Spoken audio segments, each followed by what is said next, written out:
مومنو، تم پر روزے فرض کیے گئے ہیں جس طرح تم سے پہلے لوگوں پر فرض کیے گئے تھے، تاکہ تم پرہیزگار بنو۔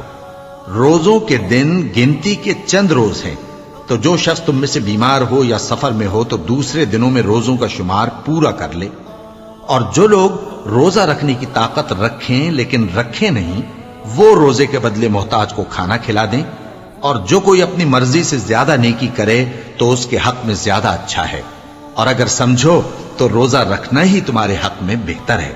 روزوں کا مہینہ رمضان کا مہینہ ہے، جس میں قرآن اول نازل ہوا، جو لوگوں کا رہنما ہے، اور جس میں ہدایت کی کھلی نشانیاں ہیں، اور جو حق و باطل کو الگ الگ کرنے والا ہے۔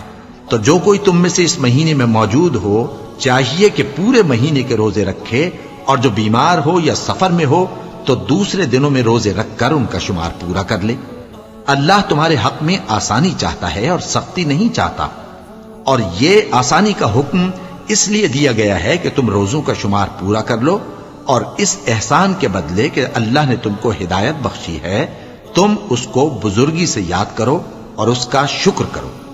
اور اے پیغمبر، جب تم سے میرے بندے میرے بارے میں دریافت کریں تو انہیں معلوم ہو کہ میں تو تمہارے پاس ہی ہوں۔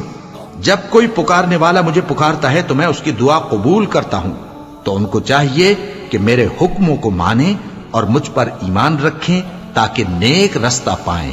روزوں کی راتوں میں تمہارے لیے اپنی عورتوں کے پاس جانا جائز کر دیا گیا ہے، وہ تمہاری پوشاک ہیں اور تم ان کی پوشاک ہو۔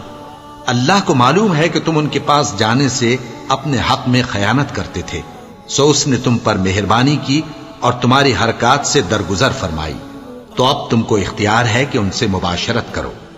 اور اللہ نے جو چیز تمہارے لیے لکھ رکھی ہے یعنی اولاد، اس کو اللہ سے طلب کرو اور کھاؤ اور پیو، یہاں تک کہ صبح کی سفید دھاری رات کی سیاہ دھاری سے الگ نظر آنے لگے۔ پھر روزہ رکھ کر رات تک پورا کرو، اور جب تم مسجدوں میں اعتکاف بیٹھتے ہو تو ان سے مباشرت نہ کرو، یہ اللہ کی حدیں ہیں، ان کے پاس نہ جانا۔ اسی طرح اللہ اپنی آیتیں لوگوں کے سمجھانے کے لیے کھول کھول کر بیان فرماتا ہے تاکہ وہ پرہیزگار بنے۔